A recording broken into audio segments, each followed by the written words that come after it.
വിശദമായ വാർത്തകളിലേക്ക്. കോഴിക്കോട് മലാപ്പറമ്പിൽ വാട്ടർ അതോറിറ്റിയുടെ കുടിവെള്ള പൈപ്പ് പൊട്ടി.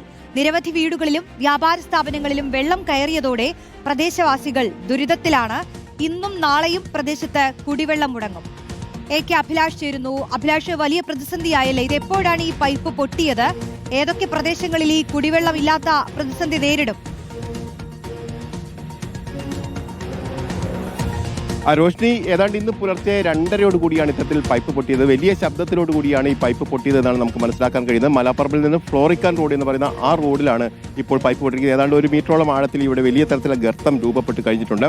പഴക്കമുള്ള പൈപ്പ് ലൈനാണ് എന്നാണ് ഇപ്പോൾ നാട്ടുകാർ പറയുന്നത്. ഏതായാലും വലിയ ശബ്ദത്തോടു കൂടി ഇത് പൊട്ടിത്തെറിക്കുകയും അതോടൊപ്പം തന്നെ വെള്ളം പരന്നൊഴുകുകയും ചെയ്തു. തൊട്ടടുത്ത വീടുകളിലേക്കൊക്കെ ചളിയും വെള്ളവും ഒക്കെ ഒഴുകുന്ന ഒരു സാഹചര്യം ഉണ്ടായി. നമുക്ക് ദൃശ്യങ്ങളിൽ നിന്ന് തന്നെ കാണാൻ കഴിയും. തൊട്ടടുത്ത വീടുകളിലേക്കൊക്കെ വെള്ളം കയറിയതും അതോടൊപ്പം തന്നെ ചളി ഒഴുകി നിൽക്കുന്നതിൻ്റെയൊക്കെ സ്ഥിതിയാണിത്. കാരണം വീടിൻ്റെ അടുക്കളയിൽ വരെ വെള്ളം എത്തി എന്നാണ് ഇപ്പോൾ നാട്ടുകാർ പറയുന്നത്. കാരണം ബാത്റൂമിലൊക്കെ വെള്ളം കയറിയോടുകൂടി തന്നെ പലരും വലിയ തരത്തിലുള്ള ബുദ്ധിമുട്ടാണ്. മുറ്റത്തേക്ക് പോലും ഇറങ്ങാൻ കഴിയാത്ത അത്ര ചളിയാണ് ഓരോ വീടിൻ്റെ മുറ്റത്തും രൂപപ്പെട്ടിരിക്കുന്നതെന്നുള്ള കാര്യമാണ് അവർ പറയുന്നത്. ഏതായാലും അതിനുശേഷം വാട്ടർ അതോറിറ്റി ഉദ്യോഗസ്ഥരെ വിവരം അറിയിച്ചു. അതോടൊപ്പം തന്നെ ഫയർഫോഴ്സും പോലീസും സംഭവ സ്ഥലത്ത് എത്തുകയും ചെയ്തു. അതിനുശേഷം ഇവിടെ റോഡ് അടച്ചിട്ടുണ്ട്. അതോടൊപ്പം തന്നെ ഇപ്പോൾ കുടിവെള്ളം പുനഃസ്ഥാപിക്കണമെങ്കിൽ ഏതാണ്ട് 2-3 ദിവസമൊക്കെ എടുക്കുമെന്നാണ് ഇപ്പോൾ നമുക്ക് മനസ്സിലാക്കാൻ കഴിയുന്നത്. നമുക്ക് ദൃശ്യങ്ങളിൽ തന്നെ നോക്കിയാൽ കാണാം, ഈ റോഡ് ആകെ പൊട്ടിപ്പൊളിഞ്ഞു പോയിരിക്കുന്നു. കാരണം സമീപകാലത്ത് ടാർ ചെയ്തിരിക്കുന്ന ഒരു പുതിയ റോഡാണ്. ഈ കുഴി രൂപപ്പെട്ടതോടു കൂടി തന്നെ ഈ ഭാഗത്ത്, അതായത് കോൺക്രീറ്റ് ഭാഗമാണ്, ഈ ഭാഗമൊക്കെ പൊള്ളി നിൽക്കുന്ന ഒരു സാഹചര്യമാണ്. ഇതാ അപകടകരമായ ഒരു അവസ്ഥയിൽ തന്നെയാണ് ഇപ്പോൾ ഉള്ളത്. ഇതിൻ്റെ അടിയിലുള്ള വെള്ളം, കല്ലും മണ്ണും ഒക്കെ ഒഴുകിപ്പോയിരിക്കുന്നു. അതോടൊപ്പം തന്നെ ഈ ഭാഗത്താണ് പുതിയ പൈപ്പ് ലൈൻ ഉള്ളത് എന്നാണ് നമുക്ക് മനസ്സിലാക്കാൻ കഴിയുന്നത്. ജപ്പാൻ കുടിവെള്ള പദ്ധതിയുടെ പൈപ്പ് ലൈനാണ്. ആ പൈപ്പിനല്ല പൊട്ടിയിരിക്കുന്നത്, പഴയ ഒരു പൈപ്പാണ്. അതിൽ നിരവധി ആളുകൾക്ക്, നിരവധി വീടുകളിലേക്ക് വെള്ളം സപ്ലൈ ചെയ്യുന്ന ഒരു പൈപ്പ് കൂടിയാണ് എന്നാണ് ഇപ്പോൾ നാട്ടുകാർ പറയുന്നത്. തൊട്ടടുത്ത വീട്ടിലെ ബാബു ഇപ്പോൾ നമുക്കൊപ്പം ചെയ്യുന്നുണ്ട്. ഇത് ഏതാണ്ട് ഏത് സമയത്താണ്?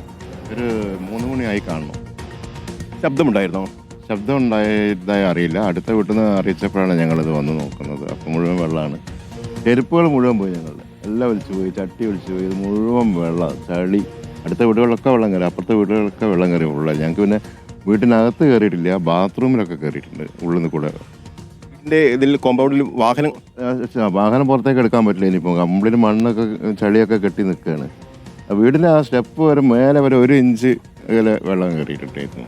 അടുത്ത വീടുകളൊക്കെ വെള്ളം കയറി, അതിനപ്പുറത്തെ വീടുകളിൽ ശരിക്കും കയറി. മതിലിൽ കോമ്പൗണ്ട് വാളൊക്കെ ഇടിഞ്ഞു പോയിട്ടുണ്ട്. ഇത് സ്ലാബ് പൊന്തിയിട്ടായിരുന്നു. ഇതിപ്പോൾ റോഡ് പൊന്തി. ഇവിടെ ഇതിനടിയിലുള്ള മണ്ണ് മുഴുവൻ പോയി. ഇനി എപ്പോൾ വേണമെങ്കിലും ഭാരമുള്ള വണ്ടി പോകുമ്പോൾ ഈ റോഡ് താഴ്ന്നു പോകും. മണ്ണ് ഇതിനകത്ത് ഇല്ലപ്പോൾ. ഇവിടെ ഈ പൈപ്പ് നിരന്തരം പൊട്ടുന്നതായുള്ള ആരോപണം മുഴുവൻ പൊട്ടുന്നതാണ്. 2 ആഴ്ച 3 ആഴ്ച കൂടുമ്പോൾ ഈ പാച്ച് വർക്ക് കണ്ട ഒക്കെ ഈ പൈപ്പ് പൊട്ടിൻ്റെ ഒക്കെ അടച്ചത് പൊട്ടലിൻ്റെ പണി. പൈപ്പ് മാറ്റാനൊന്നും നിങ്ങളെ ഇവരിപ്പോൾ പുതിയ നാഷണൽ ഹൈവേ വന്നപ്പോൾ അങ്ങോട്ടേക്ക് മാറ്റിയിട്ടുണ്ട്. അതിൻ്റെ സൈഡിൽ കൂടെ സർവീസ് റോഡിൽ കൂടെ ആക്കിയിട്ടുണ്ടെന്ന് പറയുന്നുണ്ട്. 5-10 ദിവസം കൊണ്ട് മാറ്റുന്നൊക്കെ പറയുന്നത്. അതൊക്കെ വന്നെങ്കിൽ വന്ന്, മാറ്റിയെങ്കിൽ മാറ്റി. വീടുകളിലൊക്കെ ഇപ്പം വെള്ളമുണ്ടോ? വീടുകളിലൊക്കെ വെള്ളം. ഇവിടെ വെള്ളത്തിന് കുഴപ്പമൊന്നുമില്ല. പൈപ്പ് താഴ്ന്ന സ്ഥലമായതുകൊണ്ട് പൈപ്പിൽ എപ്പോഴും വെള്ളം ഉണ്ടാവും.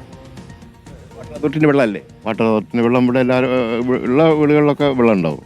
പൈപ്പ് ലൈൻ പൊട്ടിക്കഴിഞ്ഞാൽ വെള്ളം ഉണ്ടാവും? അതുണ്ടാവില്ലല്ലോ എന്തായാലും. അതിപ്പോൾ 2-3 ദിവസം എല്ലാവരും ബുദ്ധിമുട്ടും. ചിലപ്പോൾ കിണറിൽ വെള്ളമുണ്ടോ? കിണറിൽ വെള്ളമുണ്ട്. എന്നാലും ഇവർ ബുദ്ധിമുട്ടും. ഇപ്പോൾ തൽക്കാലം വെള്ളമുണ്ട്. കാരണം ഇന്നലെയൊക്കെ പിടിച്ചു വെച്ചിരിക്കുന്ന വെള്ളമായതുകൊണ്ട് തന്നെ വെള്ളം ഇപ്പോഴുണ്ട്. പക്ഷേ വലിയ ബുദ്ധിമുട്ടുണ്ടാവും. വരുന്ന 2-3 ദിവസങ്ങളെങ്കിലും വെള്ളം ഉണ്ടാവുമെന്നാണ് നമുക്ക് മനസ്സിലാക്കാൻ കഴിയുന്നത്. ഇത് നോക്കൂ രോഷ്നീത, ഏതാണ്ട് 1 മീറ്ററോളം താഴ്ചയിലാണ് ഇപ്പോൾ റോഡ് പൊട്ടിപ്പൊളിഞ്ഞിരിക്കുന്നത്. അതോടൊപ്പം തന്നെ കോൺക്രീറ്റ് അടക്കമുള്ള ഭാഗങ്ങൾ പൊളിഞ്ഞു പോയിട്ടുണ്ട്.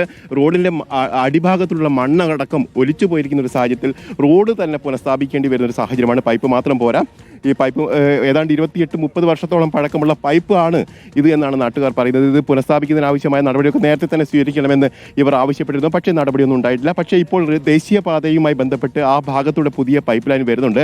അതിലേക്ക് മാറ്റാം എന്നുള്ളൊരു കാര്യമാണ് ഇപ്പോൾ പറഞ്ഞിരിക്കുന്നത്. അതേസമയത്ത് ജപ്പാൻ കുടിവെള്ള പദ്ധതിയുടെ പൈപ്പ് മറുഭാഗത്തൂടെ പോകുന്നുണ്ടോ എന്നുള്ള കാര്യം കൂടി പറയുന്നു. ഏതായാലും ജനങ്ങളെ സംബന്ധിച്ച് വലിയ തരത്തിലുള്ള ദുരിതത്തിലേക്കാണ് പോകുന്നത്. അടുത്ത 2-3 ദിവസമെങ്കിലും വെള്ളം ഉണ്ടാവില്ല. 100ഓളം വീടുകളിലെങ്കിലും വെള്ളം ഉണ്ടാവില്ല എന്നുള്ള കാര്യമാണ് ഇപ്പോൾ നമുക്ക് മനസ്സിലാക്കാൻ കഴിയുന്നത്.